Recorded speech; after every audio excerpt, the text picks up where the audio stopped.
today I'm gonna just show you guys how to make about 4 cocktails. So these gourmet cubes, see how clear they are. I'm just gonna use 3 of them for an old fashioned. And what I'm gonna do is start off with my Angostura bitters. A lot of recipes will call for like 1 or 2 dashes. We're going all in. This is Flavor Town right here. Guy PR, 3 dashes, just doing a freehand pour with a 1-2-1 pour count. All right, a little dash of simple syrup adds a little sweetness to the cocktail. You don't want to go too heavy with that. Now, a very important component to this is a Luxardo cherry. You don't want to use those normal bright red maraschino cherries. A Luxardo cherry is crucial to a quality old fashioned. So we're going to drop that in there.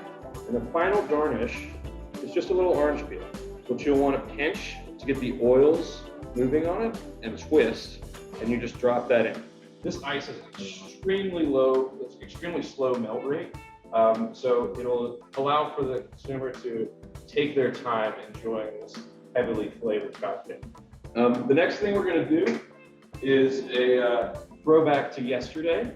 And essentially what I'm going to put together is a classic margarita. It's not going to turn out like bright green like a lot of margaritas do. And that's because we're using fresh squeezed limes. What we're going to do is we're going to use the UCG ice again.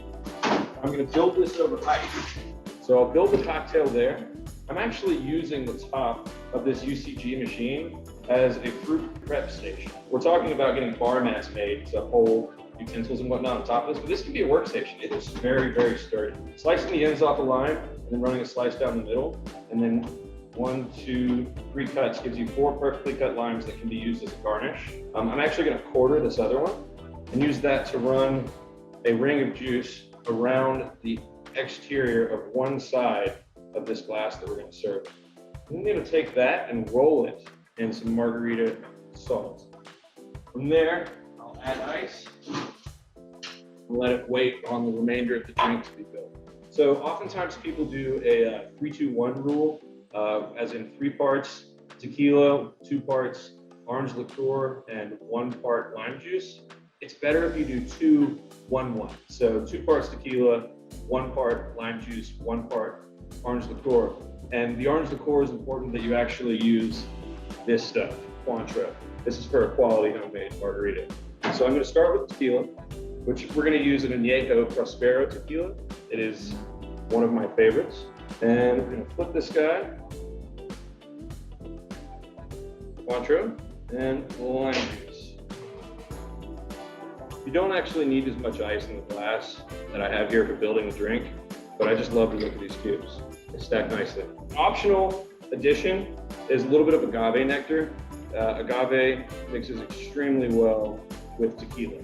So from there, I'm going to take my shaker, rotate it, quickly flip it, and then give it a spin. And we shake high because it looks a lot more fancy to you. All right, so here we have a perfect salted coin classic margarita. So the next drink is probably one of the easiest cocktails that you could ever make. Again, only 3 cubes, all perfectly crystal clear. Did not spend a lot of time selecting for them at all because they all come out perfectly every time.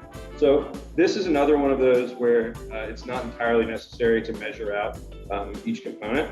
So the first one, because it's the prettiest on ice, I'm going to add a sweet vermouth, Campari. Finally, the world's finest gin, Hendrick's. From there, just take the bar spoon, give it a simple stir. And this is another cocktail that goes fantastically with an orange garnish. Same deal, pinch, twist, drop in, ready to serve. The final cocktail we're gonna do today is a mint julep. I'm from Alabama, we like things a little bit sweeter. Typical recipes call for about 4 leaves of mint. I'm dropping 8 in here. And from there, what we're gonna do is about a ½ ounce to an ounce of simple syrup. And again, we like things sweet. From there, we're gonna muddle these together. A lot of people might think this is an ice cream scoop. Actually, it's a muddler. Okay, from there, what we're gonna do is put it on ice. So we're not actually filling it all the way. This is a julep glass. What I'm gonna do is about 2 ounces of Kentucky bourbon. So what we're gonna do is actually stir until the glass is almost sweating. So when it gets chilled on the outside, you know you're done. All right, now we're just heaping ice on. The proper mint julep has a gigantic pile of ice around it. And we touch this up with a beautiful mint garnish on top, and we follow it up with a straw. And like I said, we're not quite done yet. A couple dashes of bitters on top. It really adds to the aesthetic appeal. If you like flavor, you know, like Emerald Lagasse, bam! You know, there we go. We're done. Cool.